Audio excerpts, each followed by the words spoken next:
토스카나의 언덕 너머 붉은 해가 아펜니노 능선을 물들이며 저물어가고 있었다. 바람은 아직 초여름의 온기를 품었지만 대지 위를 스치는 분위기는 오히려 전쟁의 한기를 머금고 있었다. 아레초 인근의 로마 진영, 그곳에서 집정관 플라미니우스는 신경질적으로 성벽 너머를 주시하고 있었다. 그는 방어선을 재정비하라는 명령을 내린 뒤 장교들과 지휘관들을 집결시켜 한니발의 등장 소식에 대응하고 있었다. 전령이 도착했을 때의 모습은 여전히 선명했다. 먼 길을 달려온 전령은 지친 숨결을 헐떡이며 갑옷과 투구의 흙이 덕지덕지 묻어 있었다.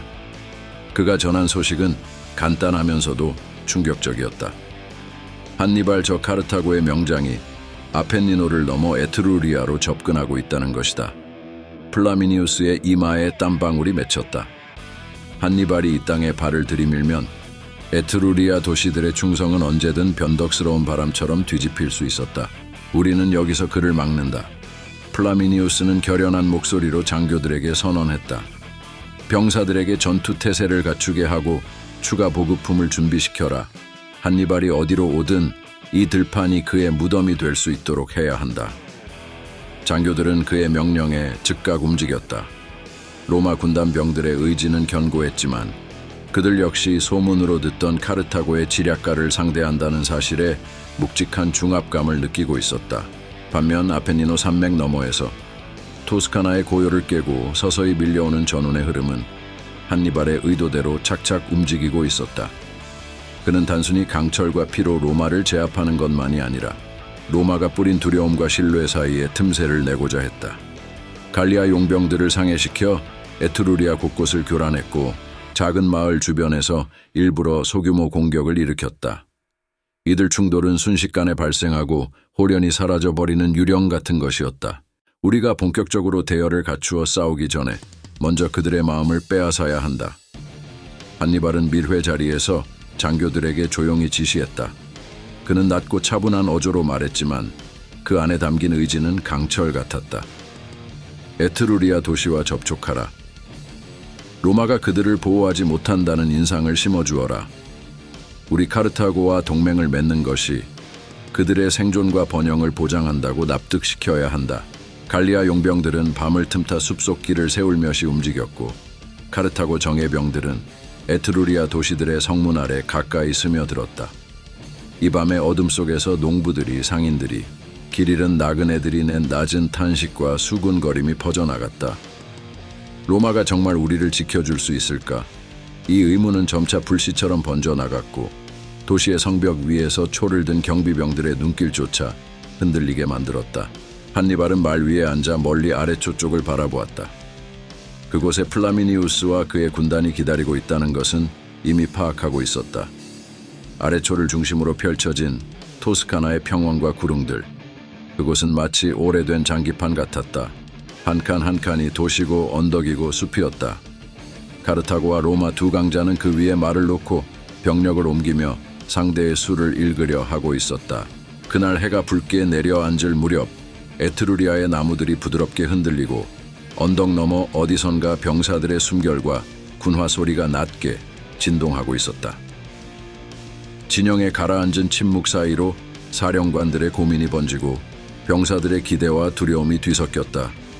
전투는 아직 시작되지 않았다. 하지만 그 누구도 모르지 않았다. 이곳 토스카나에서 벌어질 결전은 단순히 서로의 무력을 시험하는 일전 이상이었다. 양 문명의 운명, 그리고 신념과 동맹의 근간이 이 싸움에 걸려 있었다. 그날 밤 별빛 아래에서 한니발은 다시금 말고삐를 당기고 플라미니우스는 성벽에 걸터 앉아 에트루리아 들판을 바라보고 있었다. 두 장군 모두 알고 있었다. 전쟁의 서막이 이미 올랐고 그 누구도 이제는 돌이킬 수 없음을. 칼날은 예리하게 날을 세웠고 병사들은 그날 아래 몸을 떨며 서 있었다. 토스카나의 어둠 속에서 새로운 역사의 장이 조용히 그러나 확실하게 열리고 있었다. 63장 기원전 217년 봄 토스카나의 들판은 아직 전쟁의 경랑 속에 잠기기 전이었으나 대지는 이미 불안과 긴장으로 꿈틀대고 있었다. 아펜니노 산맥 너머에서 들려오는 소문들이 로마 진영에 파고들었다. 그 소문은 한 사람의 이름에 초점을 맞추고 있었다. 한니발 2차례나 로마군을 농락하며 깊은 상흔을 남긴 적장. 그는 이미 젊은 나이에 전쟁의 흐름을 완전히 장악했고 로마인들에게 그를 이해하거나 받아들이는 것조차 어려운 일로 만들어버렸다. 아레초 인근의 로마 진영, 성벽 위에서 집정관 플라미니우스는 창백한 표정으로 먼 언덕을 바라보았다. 그는 병사들에게 양쪽 도로에 방어선을 구축하라 지시했고 장교들은 묵묵히 명령을 이행했다. 그러나 실상 아무도 확신하지 못했다. 한니발이 언제 어디서 나타날지 알 수 없었고 로마군은 그의 예측 불가능한 전술에 고개를 숙인 채 대기할 수밖에 없었다. 우리는 한니발의 다음 행보를 결코 알 수 없다. 플라미니우스는 철갑 투구 위로 손을 올리며 중얼거렸다. 그가 나타날 때까지 방어선을 유지하는 수밖에 없어. 그의 말은 마치 공기 중에 떠도는 먼지처럼 흩어졌고 로마군을 감싼 분위기는 겨울처럼 차가웠다. 같은 시각 아펜니노 산맥 너머에서는 한니발이 토스카나를 향해 천천히 그러나 집요하게 움직이고 있었다. 봄비로 질척해진 땅은 진흙탕으로 변했고 병사들은 발목까지 빠져드는 토사 속을 헤치며 전진해야 했다. 길은 녹아드는 눈과 진창으로 뒤덮였고 말과 코끼리, 보급품을 실은 마차들은 꿈쩍도 하지 않았다. 수많은 말들이 죽어나가며 길가에 방치되었고 병사들은 피로와 절망 속에서 천천히 그러나 포기하지 않고 앞으로 나아갔다. 우리는 인간이 아니라 의지로 걷고 있다. 어느 병사가 낮게 속삭였다. 그의 얼굴은 흙먼지와 땀의 범벅이었고 동료들 역시 말을 잃은 채 수척한 표정으로 고개를 끄덕였다. 이 진군은 결코 인간적인 환경 아래 벌어지는 일이 아니었다. 그러나 한니발은 맨 앞에서 병사들과 똑같은 고통을 겪었다.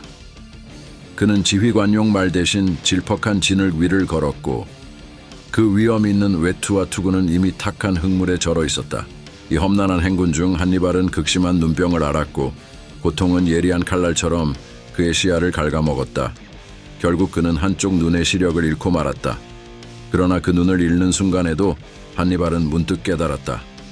자신의 결단력은 눈으로 보는 것이 아니라 내면의 의지에서 비롯된다는 사실을. 그는 얼굴 한쪽에 고통을 새긴 채 여전히 앞으로 나아갔다. 로마군은 이러한 한니발의 진군에 어찌 대처해야 할지 갈피를 잡지 못했다.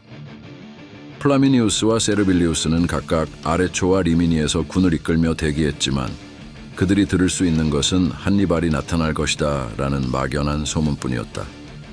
한니발이 어느 계곡에서 내려올지, 어느 길목으로 파고들지 로마는 전혀 예측할 수 없었다. 플라미니우스는 성벽 위에서 격노한 표정을 감추지 못하고 말했다. 그가 산맥을 넘어 토스카나로 온다는 것은 기정사실이다. 하지만 어디로 튀어나올지 모른다면 우리는 움직일 수 없다. 이것은 공격적인 성격으로 명성을 떨치던 플라미니우스에겐 굴욕이었다.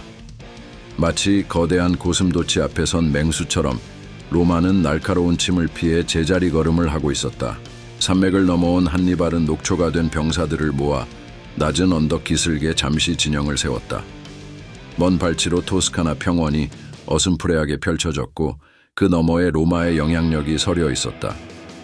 한니발은 진창투성이에 망토를 걸친 채 아득한 곳을 바라보았다. 왼쪽 눈은 어둠 속에 묻혔지만 오른쪽 눈은 그 어느 때보다 광채를 발하고 있었다.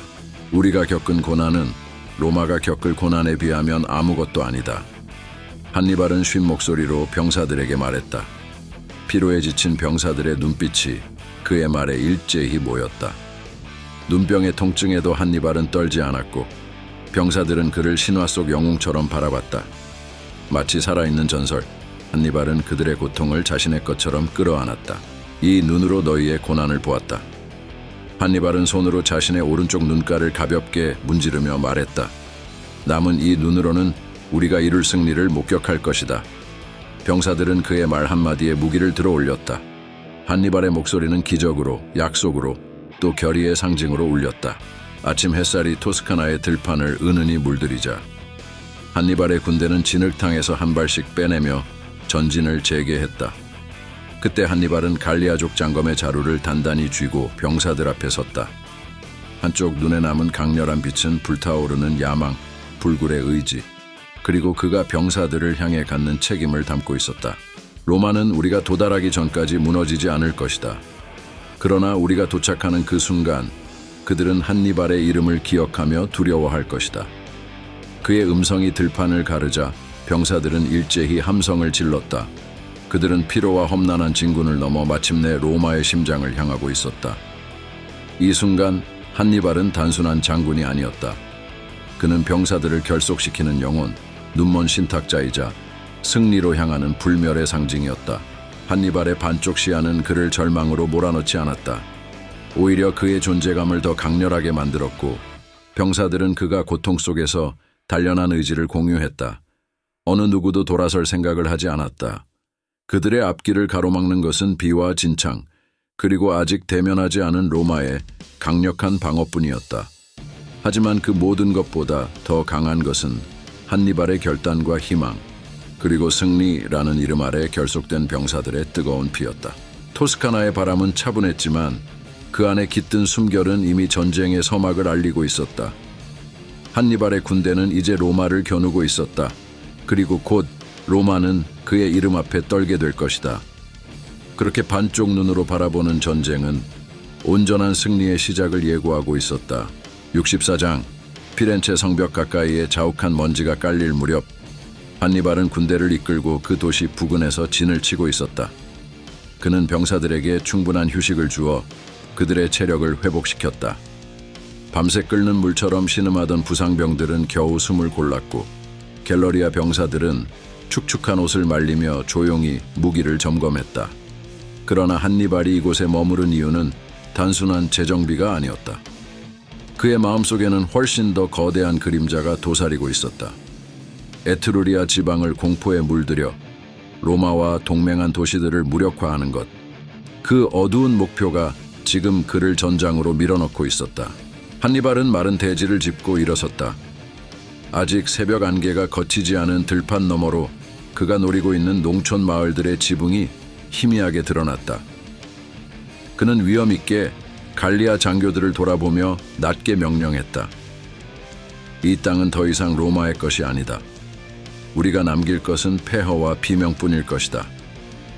장교들의 눈빛이 번득였고 이윽고 병사들은 조용히 대열을 갖추어 북동쪽으로 움직이기 시작했다. 피렌체를 뒤로한 군대는 에트루리아 농촌 깊숙이 스며들었다. 첫 번째 목표는 작고 평온한 농촌 마을이었다. 가을을 끼고 들어선 그 마을은 순박한 농부들의 삶과 함께 고요히 숨쉬고 있었다. 그러나 그날 아침 갈리아 용병들이 먼저 도착했다. 그들은 기습적으로 마을 한복판을 파고들었고 광장 한 구석에 모여있던 주민들에게 불길한 시선으로 다가갔다. 마을에 불길이 번지기 시작한 것은 순식간이었다. 초가집의 지푸라기가 붉은 화염 속에 무너졌고 창고 안의 곡식들은 금세 타오르는 장작처럼 붉은 불꽃을 품었다. 그 광경을 지켜보던 한 병사는 작게 중얼거렸다.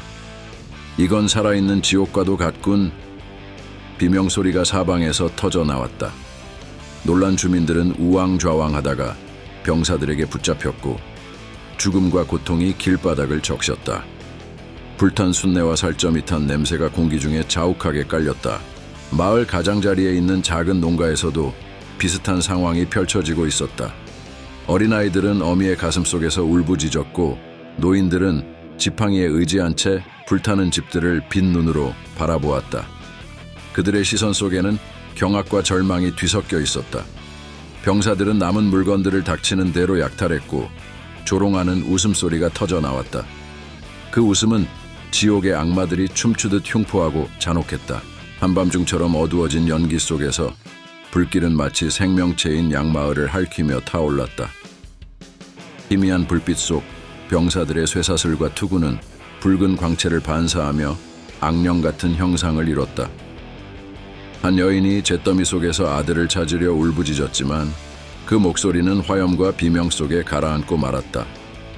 시간이 흐를수록 불타는 마을은 빛을 잃고 이끼 낀 돌담마저 화염에 뒤틀려 어둠 속에 잠기는 듯했다. 한 병사는 마을의 작은 신전으로 뛰어들어 성배를 움켜쥐었고 또 다른 병사는 밀창고를 뒤져 곡식을 한 자루 가득 짊어졌다.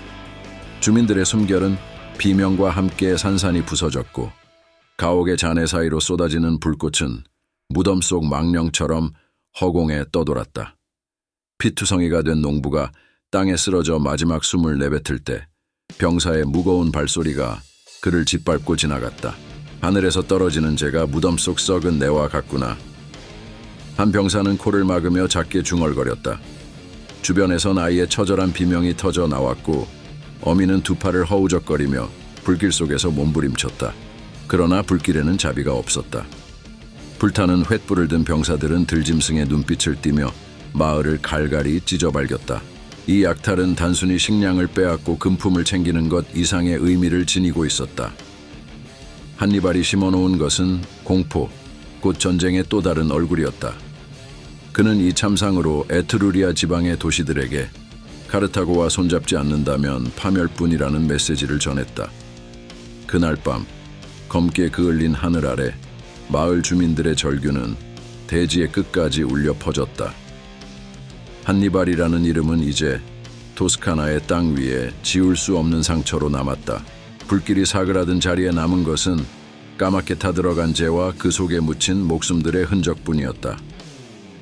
주민들은 산산조각난 삶의 파편을 피하려 차라리 한니발의 깃발 아래로 모여들기 시작했다. 로마 연합의 체계는 서서히 균열을 일으키고 있었다. 이 지옥 같은 장면을 목도한 자들에게 한니발은 이미 공포 그 자체가 되어 있었다. 그렇게 토스카나의 밤하늘 아래 불의 언어로 쓰인 한 편의 진원곡이 울려 퍼졌다. 로마가 이 비극적 서곡에 어떻게 답할 것인지는 오직 시간만이 말해줄 것이었다. 구독과 좋아요 꾹!